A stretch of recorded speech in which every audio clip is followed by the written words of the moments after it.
ప్రేమగా ప్రేమ, సంతోషము, సమాధానము, దీర్ఘశాంతము, దయాళుత్వము, మంచితనము, విశ్వాసము, సాత్వికము, ఆశా నిగ్రహం.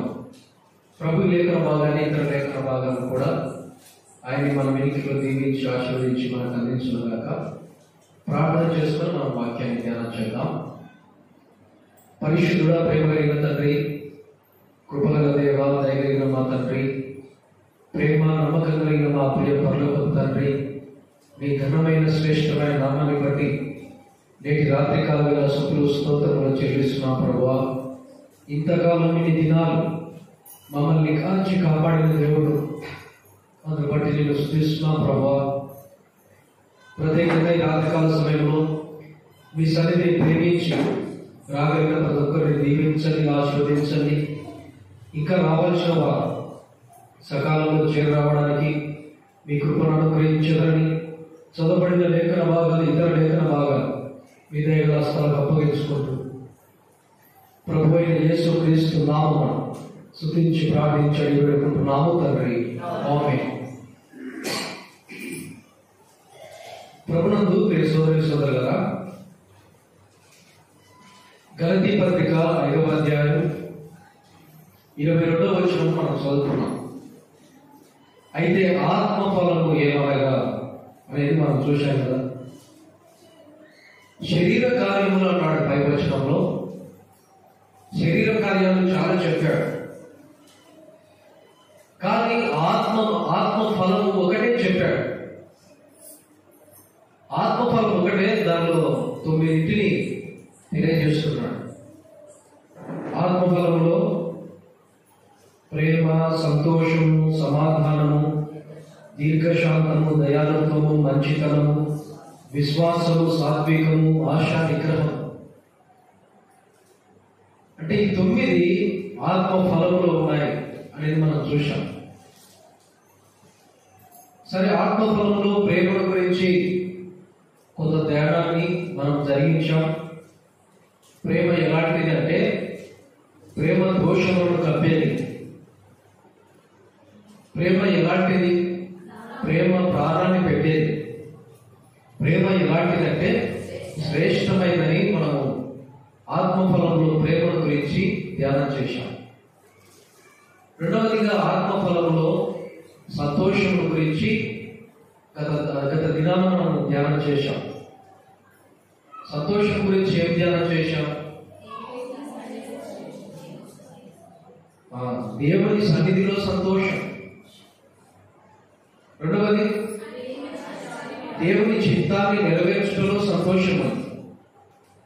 మూడవది పరలోకంలో మన పేరు చేర్చబడితే సంతోషం. నాలుగవది ప్రభు మనతో ఉంటే సంతోషం. ఐదవది గొర్రెపిల్ల వివాహోత్సవంలో కూడా మనం సంతోషిస్తాం. 5 విషయాలను మనము గత దినాన ధ్యానం చేశాం. సరే, ఆత్మఫలంలో మూడవది ఏంటంటే, ఇక్కడ చూస్తున్నాం కదా, ఆత్మఫలంలో మూడవది సమాధానం.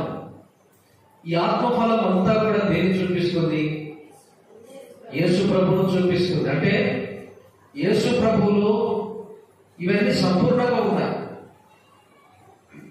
ఆత్మఫలంలో ఏవైతే ఉన్నాయో, ప్రేమ, సంతోషము, సమాధానము, దయాళుత్వము, మంచితనము, విశ్వాసము, సాత్వికము, ఆశా నిగ్రహం ఏవైతే ఉన్నాయో ఇవన్నీ కూడా యేసు ప్రభువులో సంపూర్ణంగా ఉన్నాయి. మనలో ఒకటి ఉంటే ఒకటి లేదు. మంచితనం ఉంటే సాత్వికం మనలో ఉండదు. విశ్వాసం ఉంటే దయాళుత్వం మనలో ఉండదు.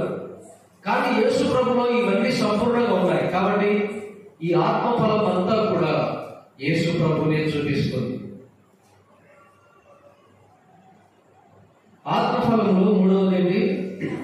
సమాధానం కదా. సరే, సమాధానం గురించి మనము ఈ యొక్క రాత్రికాల సమయంలో ధ్యానం చేద్దాం. సమాధానం గురించి మనం ధ్యానం చేసే ముందు యేసు ప్రభు అంటే సమాధానం విషయంలో ఎలా ఉన్నాడో ఒక మాట మనం చూద్దాం.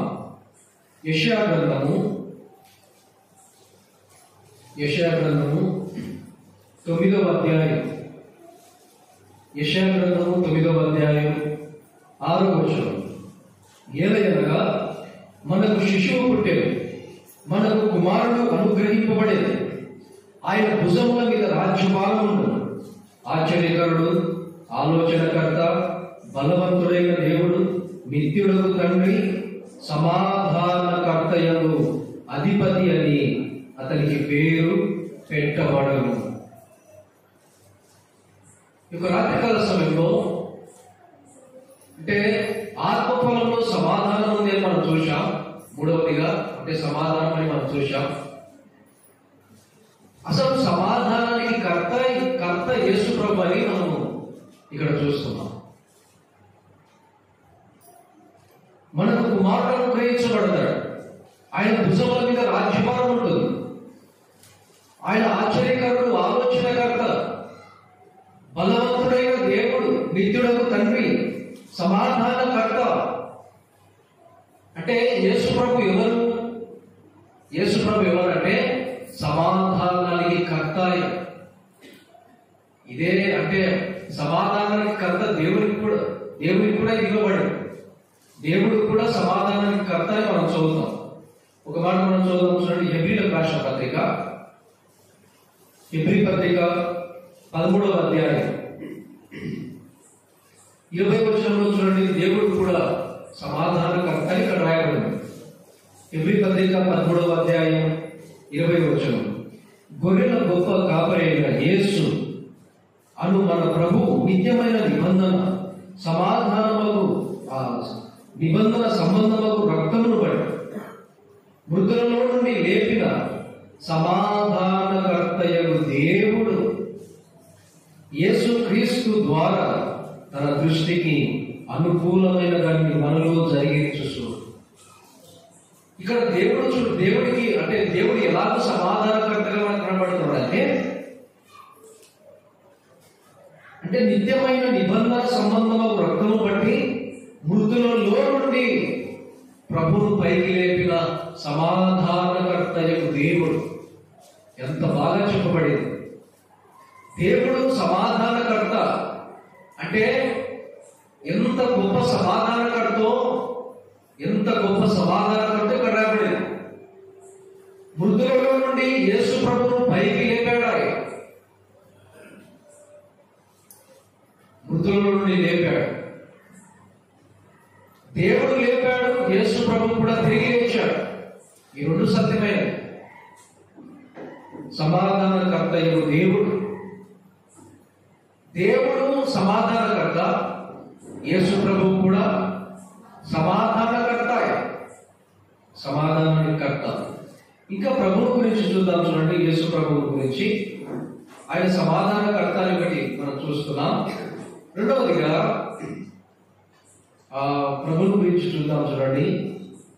సమాధాన విషయంలో యేసు ప్రభు ఎలా ఉన్నాడో యోహాను రాసిన సువార్త 16వ అధ్యాయం 33వ వచనంలో చూడండి. నా యందు మీకు సమాధానము కలుగునట్లు ఈ మాటలు మీతో చెప్పుచున్నాను. లోకంలో మీకు శ్రమ కలుగును, అయినను ధైర్యము తెచ్చుకొనుడి, నేను లోకమును జయించి ఉన్నాను అనేను. యేసు ప్రభువు సమాధానకర్త. అంత మాత్రమే కాదు, ఇక్కడ మనం చదువుకున్న లేఖన భాగంలో ఆయన యందే సమాధానం. నా యందు మీకు సమాధానం కలగాలి అన్నాడు. నేను లోకమును జయించాను. లోకంలో మీకు శ్రమ కలుగుతుంది, అయినా ధైర్యం తెచ్చుకోండి, నేను లోకమును జయించాను, మీరు కూడా లోకాన్ని జయిస్తారు. ప్రభువులారా, యేసు ప్రభువునందు ఏముంది? ఇప్పుడు యేసు ప్రభువునందు సమాధానం ఉంది. ఆయనే సమాధానానికి కర్త. రెండవది, ఆయన యందే సమాధానం ఉంది కదా. యేసు ప్రభువునందే సమాధానం ఉంది. ఇంకొక మాట మనం చూద్దాం చూడండి. ఇంకొక మాట కొలస్సీయులకు రాసిన పత్రిక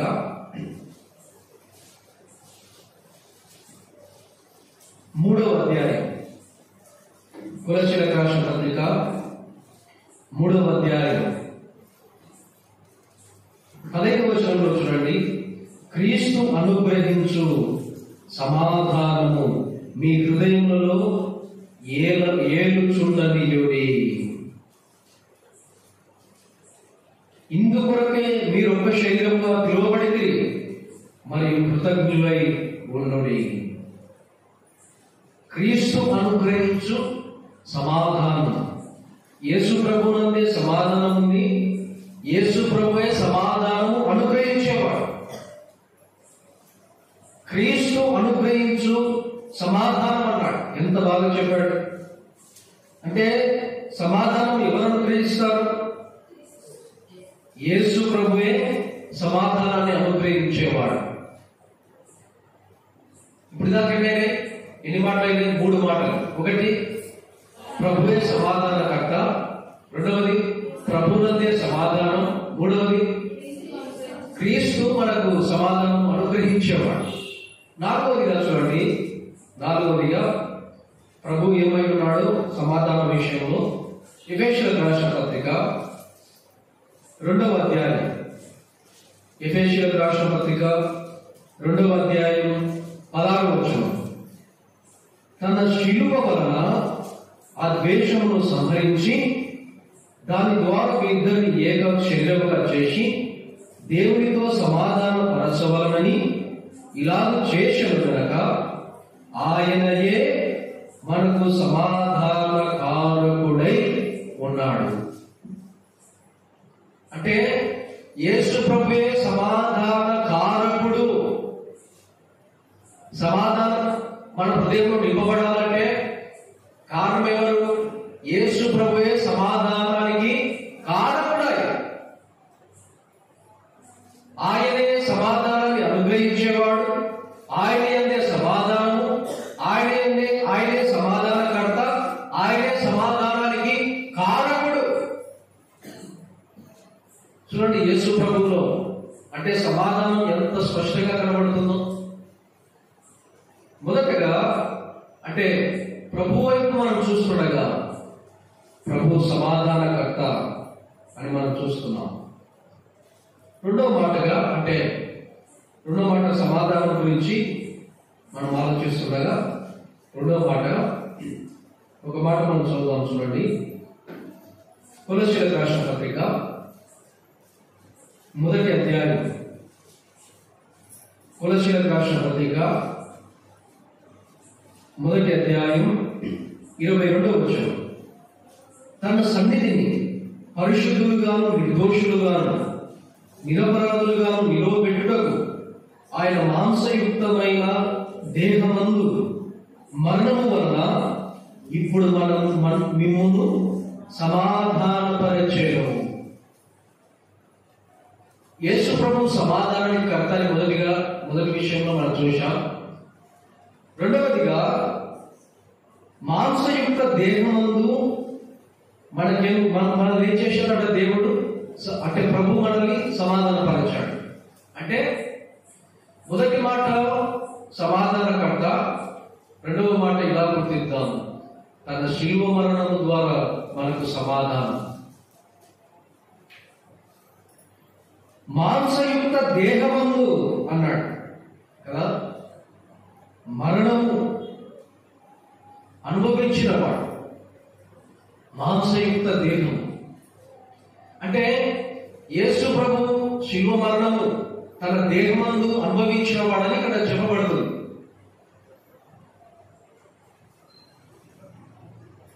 ఆయన శరీరధారి అయ్యాడు. యోహాను సువార్త 1వ అధ్యాయంలో 14వ వచనంలో మనం చూస్తాం కదా, ఆ వాక్యము శరీరధారి అయి కృపాసత్య సంపూర్ణుడిగా మన మధ్య నివసించాడు. అంటే యేసు ప్రభువు శరీరధారి అయ్యాడు. ఆదియందు వాక్యము ఉండేను, వాక్యము దేవుని యొద్ద ఉండేను, వాక్యమే దేవుడై ఉండేను. అంటే వాక్యము యేసు ప్రభు అయి ఉంది. యేసు ప్రభు దేవునితో సమానంగా ఉండి యేసు ప్రభువే దేవుడై ఉన్నాడు. ఆ ఉన్నత భాగ్యాన్ని విడిచిపెట్టి, ఆ సింహాసనాన్ని పరలోకాన్ని విడిచిపెట్టి మన కొరకు శరీరధారి అయ్యాడు. వాక్యమే శరీరధారి అయి వచ్చాడు. సంగతి. శరీరాన్ని ధరించాడు కదా, శరీరధారి అయ్యాడు. తర్వాత ఫిలిప్పీలకు రాసిన పత్రికలో చూడండి, ఫిలిప్పీలకు రాసిన పత్రికలో ఆయన శరీరధారి అయ్యాడు అని మనం చూస్తున్నాం.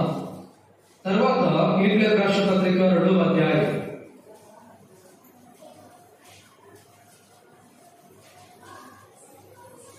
6వ వచనం 6-7 వచనాలు చూడండి.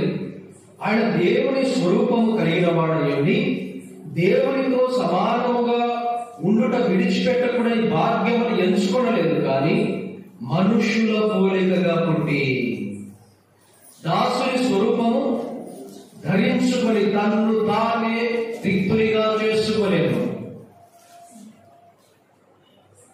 ఆ కాలమందు మనుషునిగా కనబడ్డాడు, దాసుని స్వరూపాన్ని ధరించుకున్నాడు, తను తాను రిక్తునిగా చేసుకున్నాడు. He is empty himself, తను తాను ఖాళీగా చేసుకోవడానికి ఇష్టపడ్డాడు. దేవుడితో సమానుడు, ఉన్నత భాగ్యాన్ని విడిచిపెట్టాడు.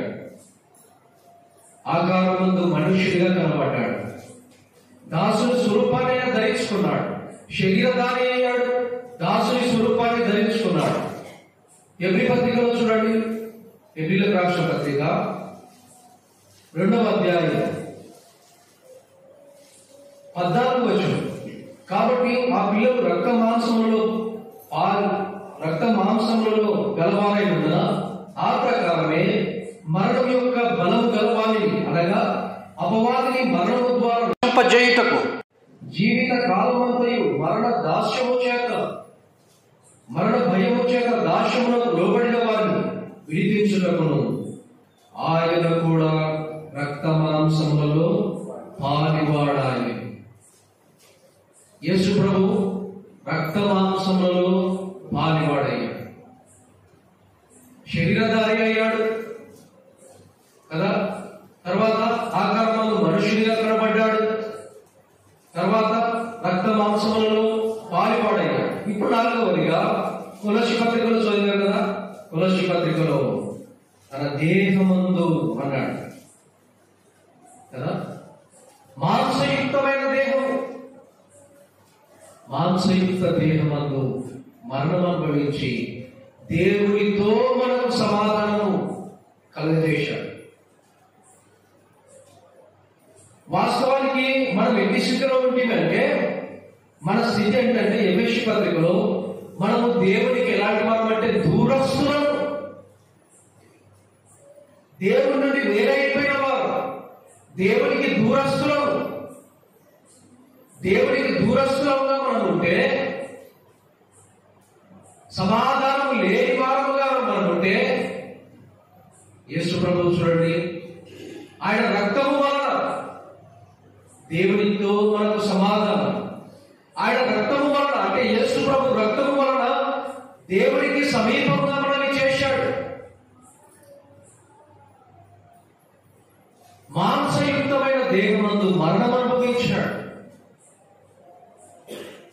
ప్రభుత్వ పిల్లగా తన శిలువ రక్తము చేత దేవుడితో మనకు సంధి చేశాడు, తన శిలువ రక్తము చేత దేవుడితో మనకు సమాధానం చేశాడు, తన శిలువ రక్తము చేత దేవుడికి సమీపస్తులుగా మనల్ని చేశాడు.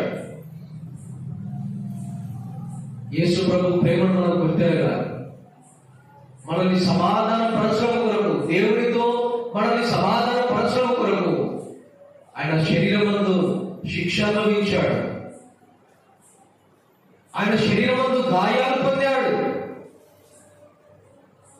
యెషయా గ్రంథం 53వ అధ్యాయంలో అంతా చదివితే యేసు ప్రభు ఎంతగా గాయపరచబడ్డాడు. యేసు ప్రభు మన పాపముల కొరకు, మన అతిక్రమముల కొరకు, మన దోషముల కొరకు ఎంతగా నల్లగొట్టబడ్డాడు. యెషయా గ్రంథం 53వ అధ్యాయం చదివితే ఆయన శిలువ మరణం మనకు అర్థమవుతుంది. 22వ కీర్తన చదివితే ఎంత ఘోరమైన శిక్షను యేసు ప్రభు సహించాడు. 22వ కీర్తన అంతా చదివితే మనకు అర్థమవుతుంది.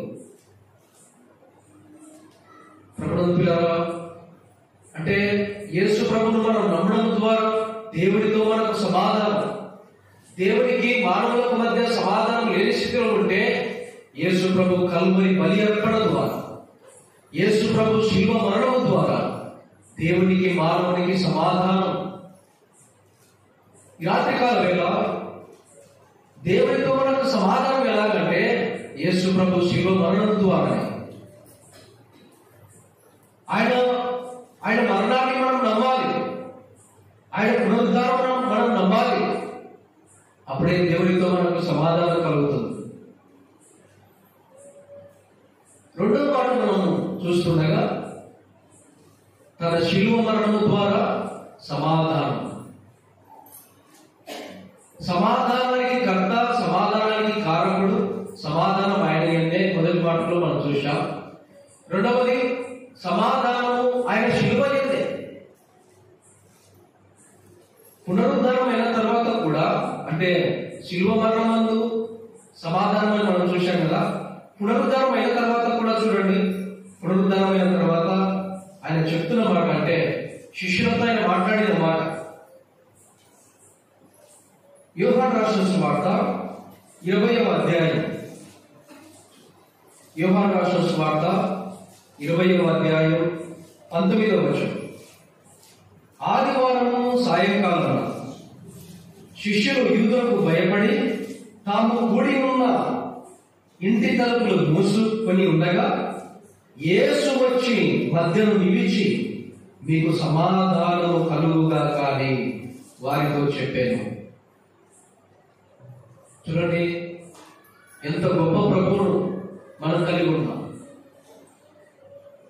అంటే గెస్సమనే తోటలో వీరందరూ విడిచిపెట్టి పారిపోయిన వారు, ప్రభువును విడిచిపెట్టి పారిపోయిన వారు, యూదులకు భయపడి కదా, ప్రభు శిలువ మరణం పొందిన తర్వాత యూదులకు భయపడి ఒక ఇంటిలో ఉండి తలుపులు వేసుకొని భయపడిపోతున్నారు. కారణం ఏంటంటే యేసు ప్రభుతో ఉన్న వారిని పట్టుకొని వారిని కూడా చంపుతారేమని శిష్యులు భయపడి ఒక ఇంట్లో ఉండి తలుపులు వేసుకున్నారు, భయపడిపోతున్నారు. యేసు ప్రభు పునరుద్ధరణమైన తర్వాత, మరణము గెలిచి లేచిన తర్వాత శిష్యులకు ముందుగానే చెప్పాడు. ఆయన చాలాసార్లు తెలియజేశాడు. ఆయన అప్పగించబడతాడు, ఆయనను శిలువ వేస్తాడు, తిరిగి 3వ దినాన పునరుద్ధరణ చేస్తాడని చాలాసార్లు చెప్పాడు. చెప్పినట్టుగానే ఆయన చనిపోయాడు, సమాధి చేయబడ్డాడు. సమాధిలో 3 దినాలుండి చావును సమాధిని గెలిచి ఆయన పునరుద్ధరణ లేచాడు, పునరుద్ధరణ చేశాడు. ప్రభు అన్నాడు, నన్ను పడగొట్టుడి, నా దేహాన్ని పడగొట్టుడి, తిరిగి 3 దినాల్లో నేను తిరిగి కడతానన్నాడు. వారు పడగొట్టారు, ఆయన దేహాన్ని పడగొట్టారు. 3 దినాల్లో పునరుద్ధరణ దేహము తన దేహాన్ని తిరిగి కట్టాడు. ఆయన పునరుద్ధరణ లేచాడు. ఆయన మరణము గెలిచి లేచాడు.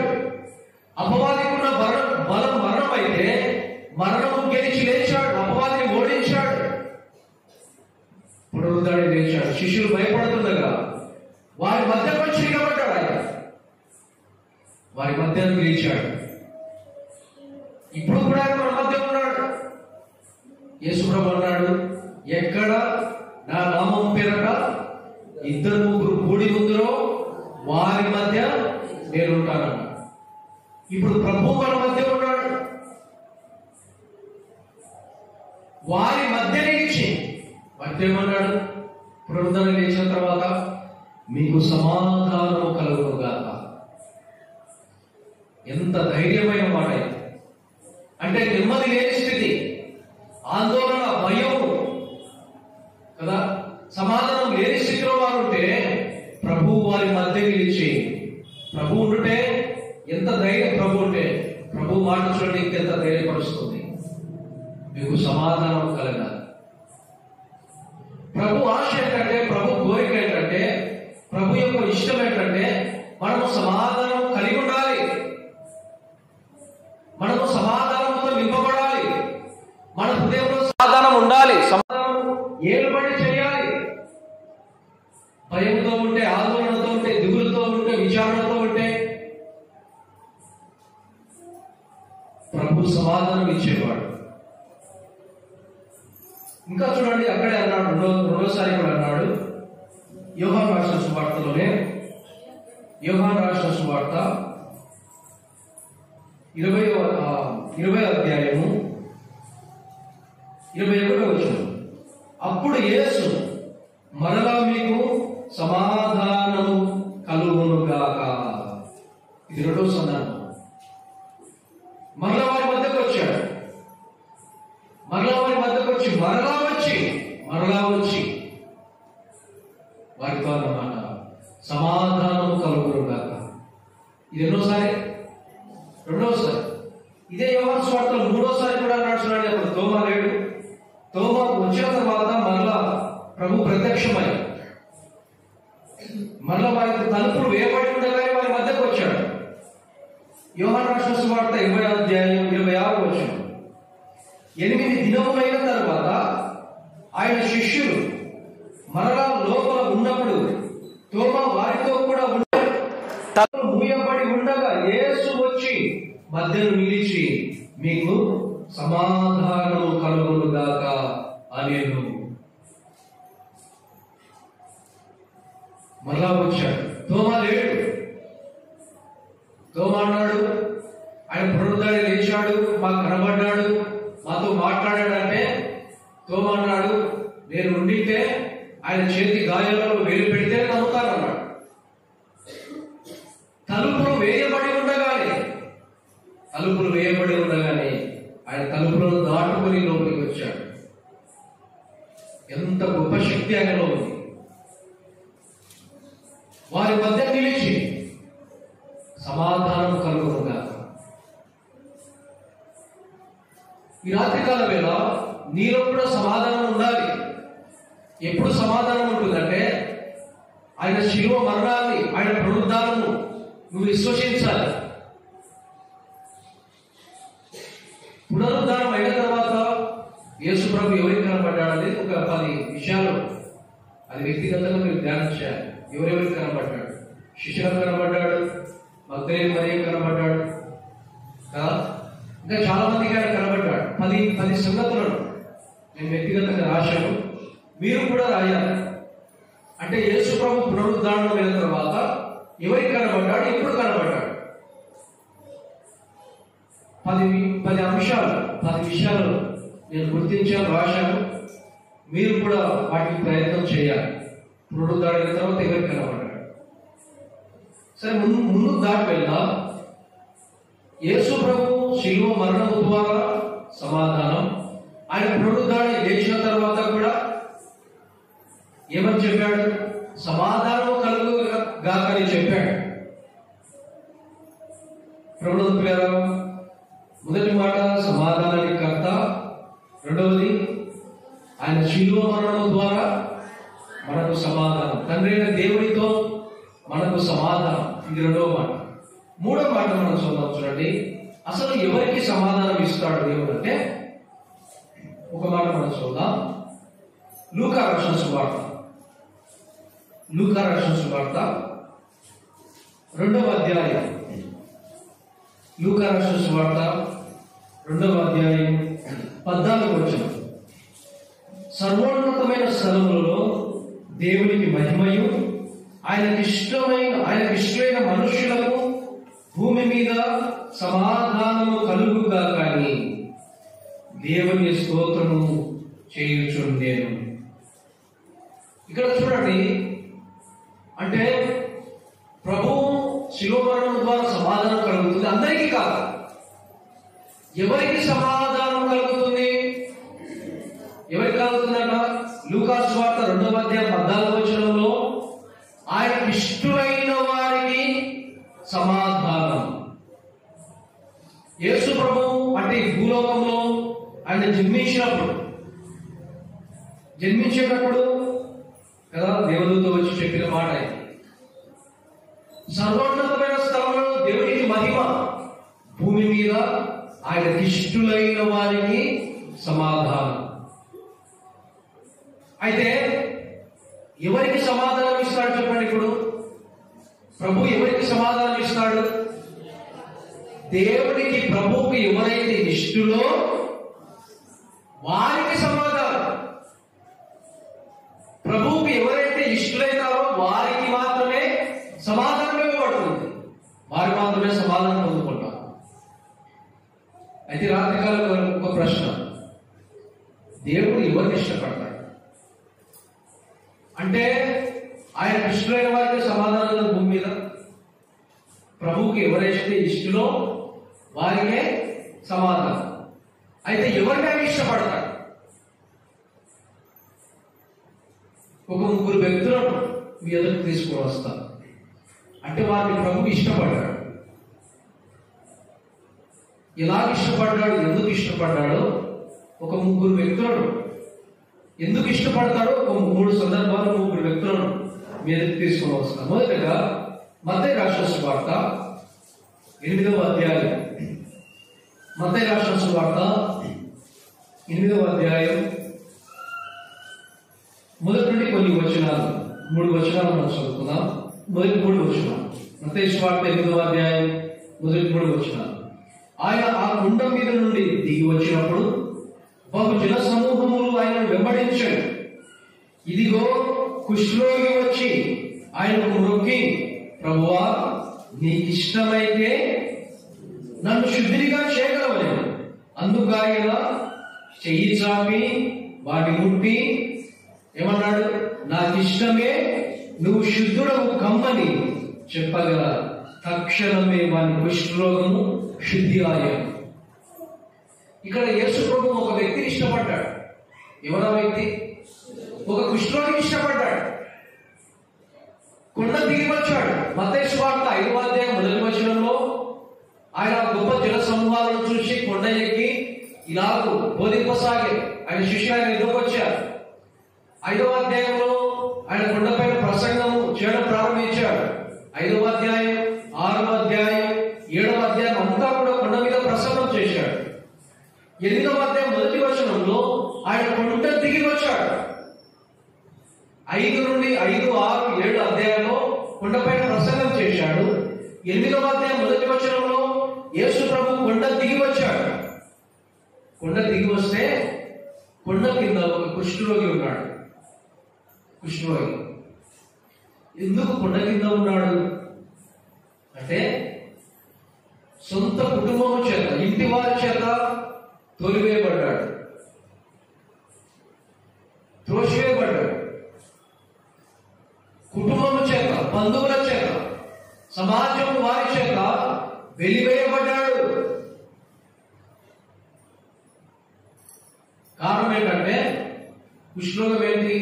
కుష్ఠరోగం అంటువ్యాధి కదా, ఇతరులకు సులభంగా సోకేది. దేవుడు కూడా చెప్పాడు, కుష్ఠరోగికి ఎందుకు కనపడితే వాడిని బయటకు వెళ్ళిపోయి అంటే ఊరు నుండి వెళ్ళగొట్టాడు అన్నాడు. కారణం ఏంటంటే, దాని ద్వారా ఇతరులకు నష్టం. కుష్ఠరోగం చాలా భయంకరమైన వ్యాధి, చాలా భయంకరం. నెమ్మది ఉండదు కుష్ఠరోగి, సమాధానం ఉండదు, విచారము, దుఃఖము. ఈ కుష్ఠరోగి కూడా అల్లాడిపోయాడు. తన కుష్ఠరోగం చేత భార్య పిల్లలకు, తన కుష్ఠరోగం చేత బంధువులకు, తన కుష్ఠరోగం చేత స్నేహితులకు, తన కుష్ఠరోగం చేత సమాజానికి దూరమైపోయాడు. ఒక మాటలో చెప్పాలంటే, ఈ కుష్ఠరోగి ప్రేమకు దూరం అయిపోయాడు. ఇంకొక మాటలో చెప్పాలంటే, ఈ కుష్ఠరోగిని ఇష్టపడేవారు ఎవరూ లేరు. ఎవరు ఇష్టపడడం లేదు. కొండ క్రింద అల్లాడిపోతున్నాడు. కొండ కింద దుఃఖము చేత, విచారము చేత నిండిపోయాడు. నన్ను బాగుపరిచేవాడు లేడని అల్లాడిపోతున్నాడు. యేసు ప్రభు కొండ దిగి రాగానే ఆ కుష్ఠరోగి దగ్గరికి వచ్చాడు. ప్రభుత్వ పిల్లల కుష్ఠరోగి యేసు ప్రభు దగ్గరికి వచ్చాడు అంటున్నాడు. చూడండి, 8వ అధ్యాయం 2వ వచనం. మత్తయి సువార్త 8వ అధ్యాయం 2వ వచనం. ఇదిగో కుష్ఠరోగి వచ్చి ఆయనకి, ప్రభువా, నీకు ఇష్టమైతే నన్ను శుద్ధిగా చేయి. ఎందుకు ఈ మాట అంటున్నాడు కుష్ఠరోగి అంటే, అతను ఇష్టపడిన వారు లేరు, అతన్ని ప్రేమించిన వారు లేరు. యేసు ప్రభు దగ్గరికి వచ్చి అంటున్నాడు, ప్రభువా నన్ను ఇష్టపడిన వారు లేరు, నీకు ఇష్టం, నువ్వు నన్ను ఇష్టపడతావా? నాకున్న వ్యాధిని బట్టి నన్ను ఇష్టపడే వారు లేరు, ప్రభువా నీకు ఇష్టమా? ప్రభు ఇష్టపడ్డాడు. ప్రభు ఏం చేశాడు? 3వ వచనంలో, అందుకాయన చెయ్యి చాపి వారిని కొట్టి. వాస్తవానికి చాలా మందికి నోటి మాట చేతనే ఆయన అన్ని కార్యాలు, అద్భుత కార్యాలు ఆయన జరిగించాడు. మరణించిన వారిని కూడా నోటి మాట లేపాడు. పవిత్రాత్మను కదా నోటి మాట చేత గద్దించాడు. గాలి సముద్రాన్ని నోటి మాట చేత గద్దించాడు. సమస్త రోగాలను నోటి మాట చేత బాగుపరిచాడు. కానీ ఈ కుష్ఠరోగిని ముట్టాడా? కారణం ఏంటంటే తన ఇష్టాన్ని ప్రభు తెలియజేశాడు. నేను ఇష్టపడతాను. యేసు ప్రభు ఎందుకు ఇష్టపడుతున్నాడంటే తన స్థితి అర్థమైపోయి యేసు ప్రభు దగ్గరికి వచ్చి కొడుకి తన స్థితి అంతటినీ తెలియజేస్తున్నాడు.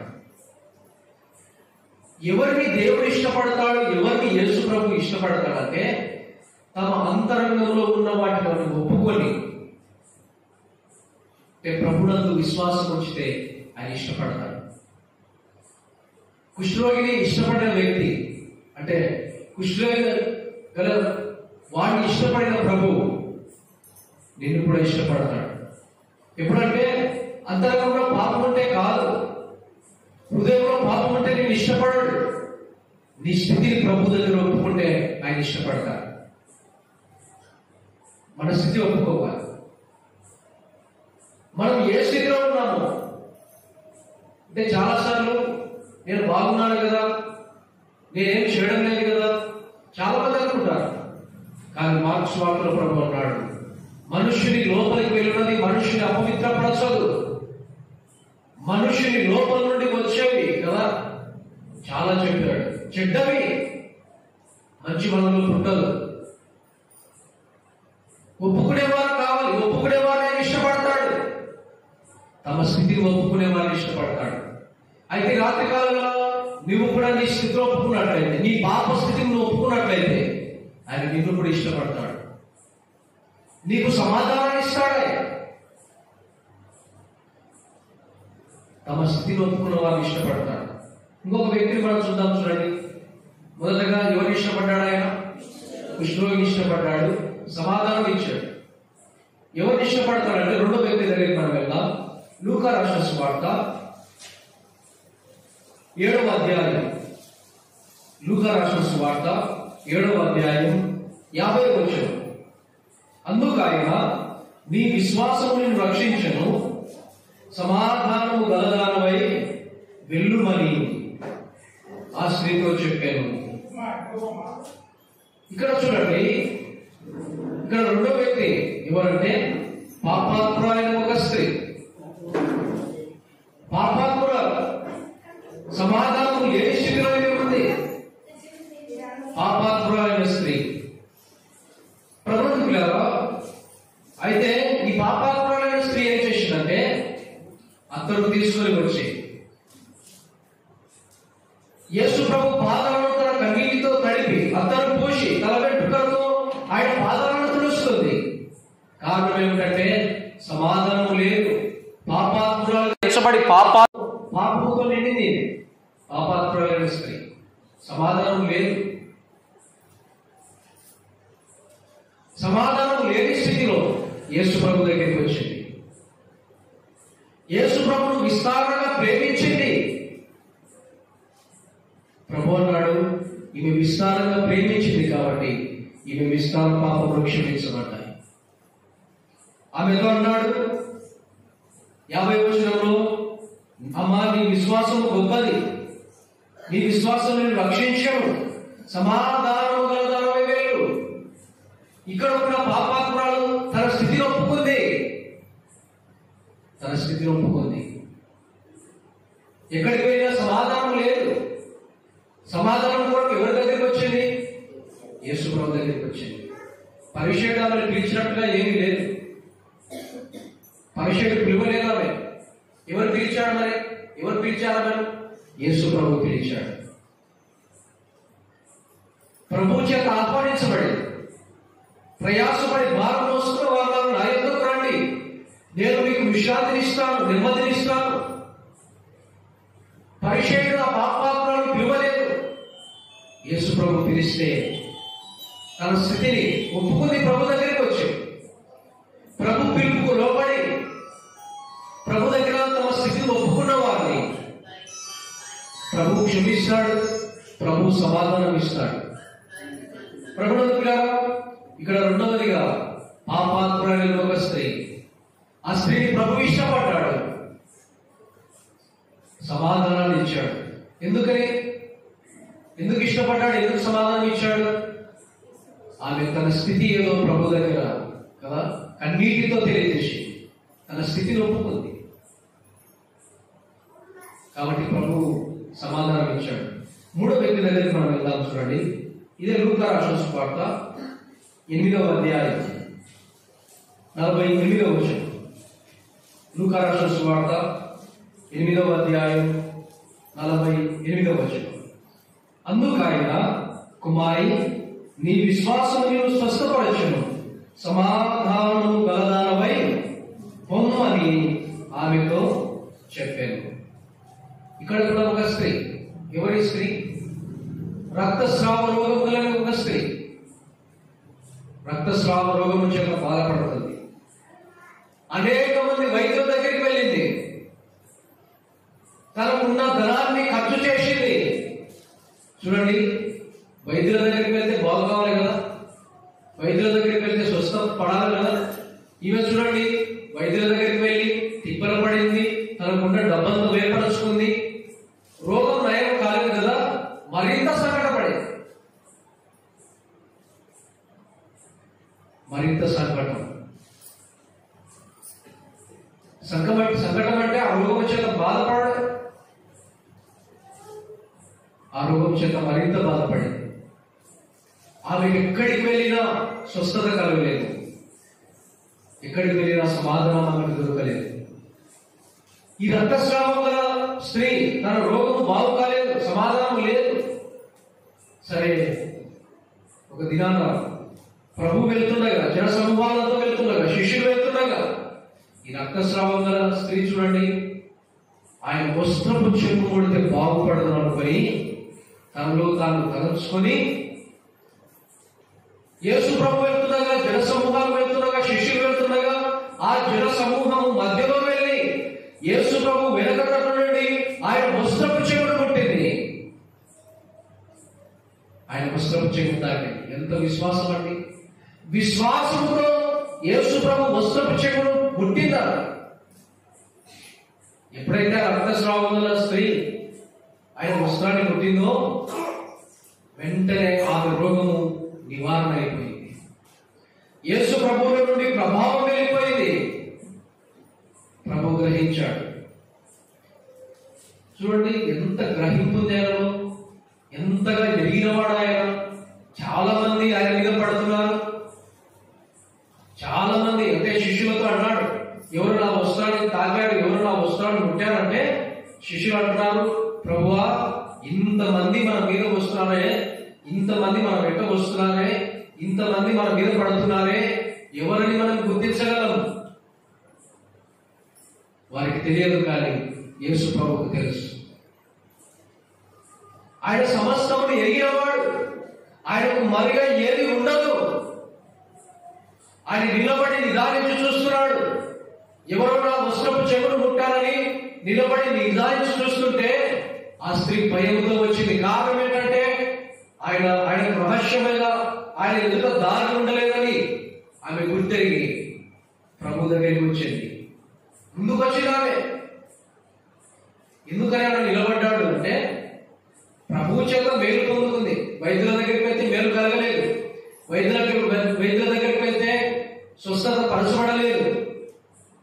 ఒక మేలు పొందుకుంది, ఒక ఆశీర్వాదం, ఒక దీవెన పొందుకుంది, మేలు పొందుకుంది. సాక్ష్యం ఇవ్వకుండా వెళ్ళిపోతే సాక్ష్యం ఇవ్వాలి కదా. ప్రభు ద్వారా మేలు పొందుకొని, ప్రభు ద్వారా దిగించబడి సాక్ష్యం ఇవ్వకపోతే సాక్ష్యం ఇవ్వడం కొరకు ప్రభు నిలిచాడు. ఆమె సాక్ష్యం ఇవ్వాలి. అనేక జనుల ఎదుట, జన సమూహం ఎదుట ఆమె సాక్ష్యం ఇవ్వాలి. అందుకని ప్రభు నిలిచాడు.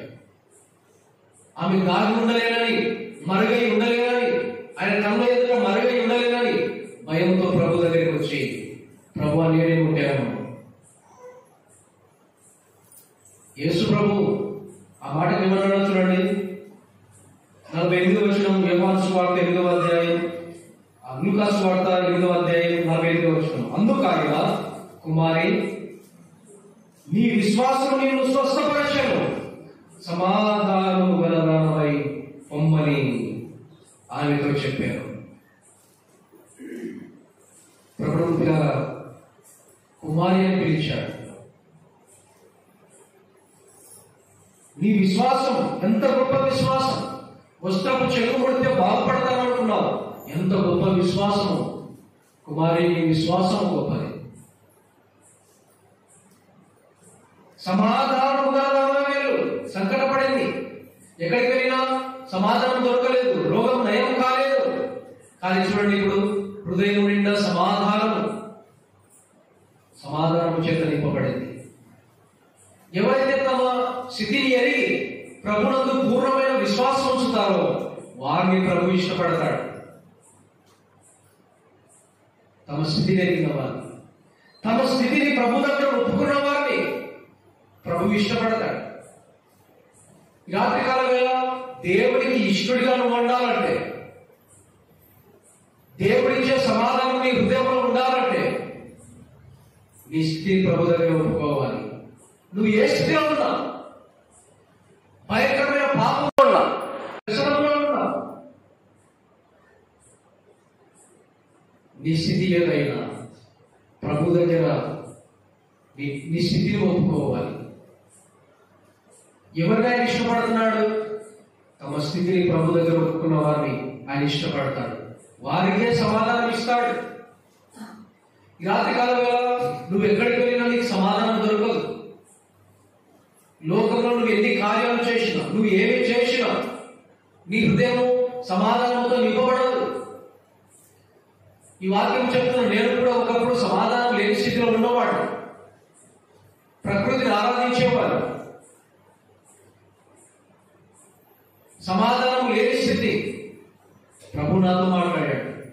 నిర్గమకాండం 20వ అధ్యాయంలో, నేను తప్ప వేరొక దేవుడు నీకు ఉండకూడదు.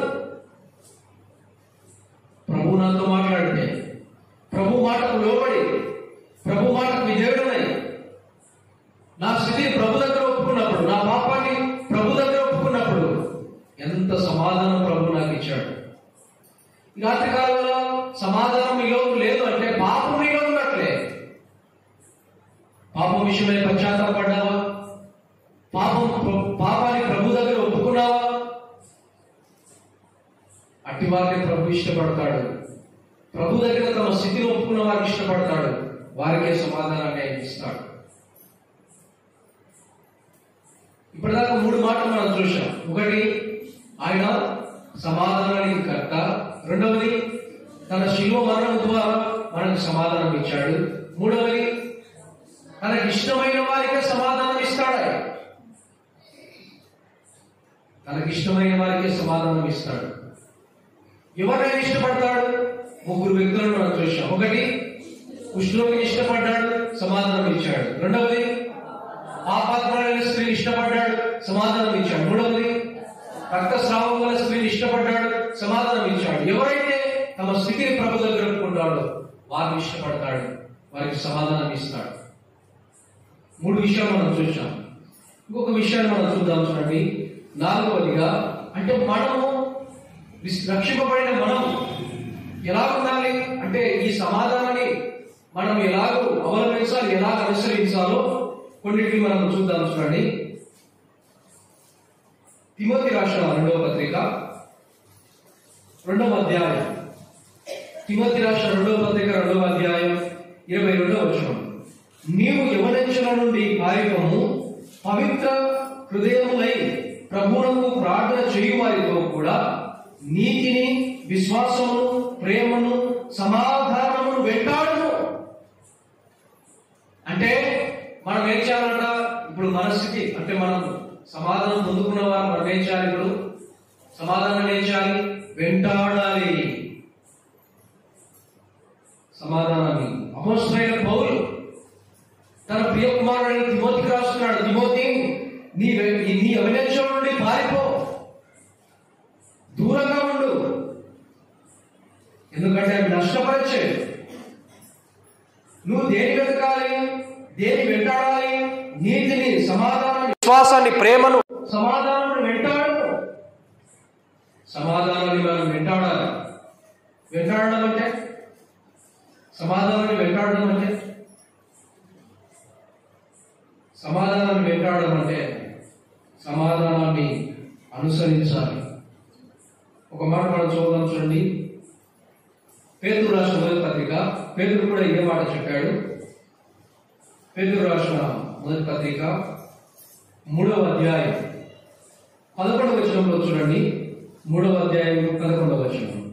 అతడు కీడు నుండి తొలగి మేలు చేయవలెను, సమాధానమును వెతికి దాన్ని వెతకవలెను. ఏం వెతకాలట? సమాధానాన్ని వెతకాలి, తర్వాత సమాధానాన్ని వెంటాడాలి. వెంటాడవలెను అన్నదని కింద ఫుట్నోట్లో ఏమి ఇచ్చాడు? ఫుట్నోట్లో అనుసరించాలి కదా, అనుసరించాలి. సమాధానాన్ని వెంటాడాలంటే సమాధానం మన హృదయంలో ఉండి సమాధానాన్ని వెతికి సమాధానాన్ని మనం అనుసరించాలి. మొదటి మాటగా సమాధానమును వెంటాడాలి. రెండో మాట చూద్దాం, చూడండి. అంటే నమ్మిన మనం ఎలా ఉండాలంటే సమాధాన విషయంలో సమాధానాన్ని వెంటాడాలి. రెండో మాట రోమీయులకు రాసిన పత్రిక 12వ అధ్యాయం, రోమా పత్రిక 12వ అధ్యాయం 18వ వచనం.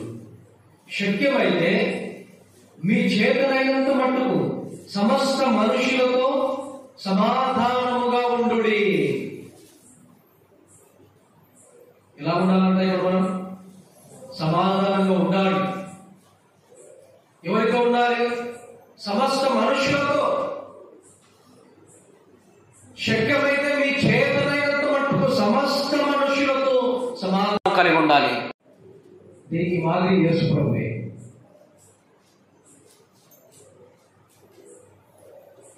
అంటే ప్రభు కూడా చివరి వరకు, అంటే యూదా ఇస్కరియోతు విషయంలో చూడండి, చివరి వరకు పోగొట్టుకోవడానికి ఇష్టపడలేదు.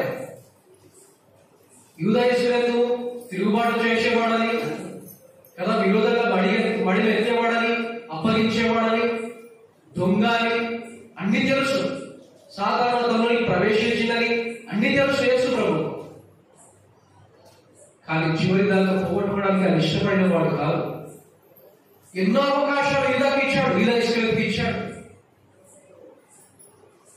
అందుకే ప్రభు అన్నాడు యోహాను సువార్తలో, తండ్రి నువ్వు నాకు అనుగ్రహించిన వారిలో ఏ ఒక్కరిని నేను పోగొట్టుకోలేదు, ఒకడు తన చోటికి వెళ్ళిపోయాడు. అంటే యూదా ఇస్కరియోతు కూడా సంపాదించాలని యేసు ప్రభు ఇష్టపడ్డాడు. కానీ తన చోటికి యూదా ఇస్కరియోతు వెళ్ళిపోయాడు. సమస్త మనుషులతో సమాధానం కలిగి ఉండాలి. శక్యమైతే సమస్త మనుషులతో. చిన్న మాట అంటే ఇంకా మాట్లాడేది లేదు కదా. ఏదైనా దూషించారనుకోండి, ఎవరైనా మన మీద కోపపడ్డారనుకోండి, వారితో సమాధానం పోగొట్టుకుంటాం. చూడండి, మనం ఎవరిని పోగొట్టుకోకూడదు. అవసరమైతే మనం క్షమాపణ చెప్పాలి. ఒక వ్యక్తిని మనం ఎప్పుడు పోగొట్టుకోకూడదు. శక్యమైతే మీ చేతనైనంత మట్టుకు సమస్త మనుషులతో. మనకు విరోధి ఎవడు? మనకు శత్రువు ఎవడు అంటే అపవాది మనకు విరోధి, అపవాది మనకు శత్రువు. మిగిలిన వారందరూ కూడా మనకు సహోదరులు. అందరితో సమాధానం కలిగి ఉండాలి, అందరినీ క్షమించాలి, అందరినీ ప్రేమించాలి. మన చేతనైనంత మట్టుకు. పేతురు ఒక మాట అడిగాడు, ప్రభువా నా సహోదరుడు నా ఎడల తప్పిదం చేస్తే నేను ఎన్నిసార్లు క్షమించాలి?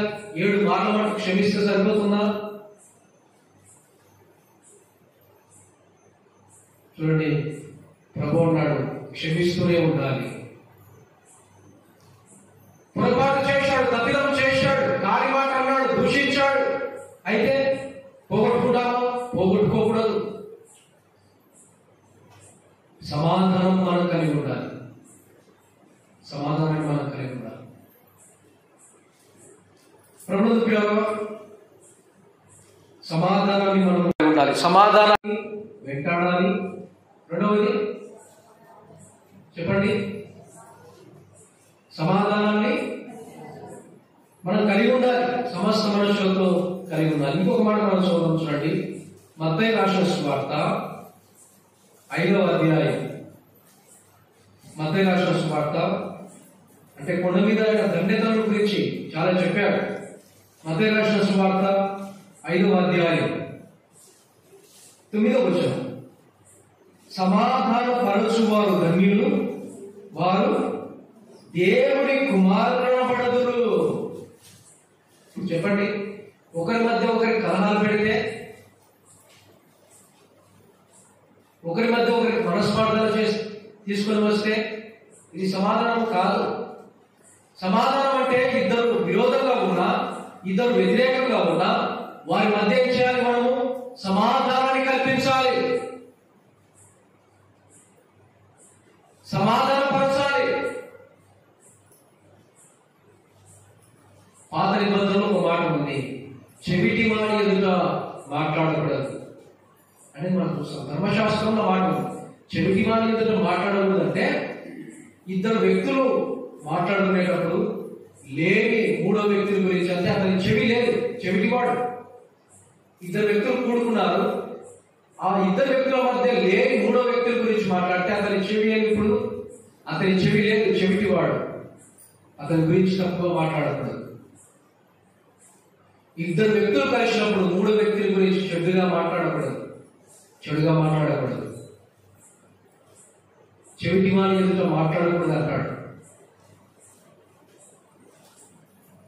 సమాధానం కూడా పరచాలి. సమాధాన పరచువాడు ధన్యుడు. వారేమంటారంట? దేవునికి కుమారుడు. చూడండి ఎంత ఆధిక్యత! దేవుని కుమారులు అని పిలువబడతాం. విశ్వాసం ఉంచడం ద్వారా దేవునికి కుమారులు అవుతాం కదా. యోహాను సువార్త 1వ అధ్యాయం మనం చూద్దాం. నమ్మినవాడు ఆయన కృప ద్వారా అంటే కుమారులుగా పిలువబడ్డాడు. ఇక్కడ సమాధానాన్ని బట్టి కూడా, అంటే ఇద్దరు వ్యక్తుల మధ్య సమాధానాన్ని కుదిరిస్తే, సమాధాన పరిస్తే ధన్యులం అవుతాం. అంత మాత్రమే కాదు, దేవుని కుమారులు మనం అవుతాం. ఒక వ్యక్తిని నేను జ్ఞాపకం చేసి ముగిస్తాను. అంటే ఎక్కువగా మాట కూడా ఉంది, సమాధాన స్థితిని మనం కలిగి ఉండాలని. ఇంకా సమయం మనకు లేదు కాబట్టి ఒక వ్యక్తిని జ్ఞాపకం చేసి నేను ముగింపు చేస్తాను. ఎస్తేరు గ్రంథము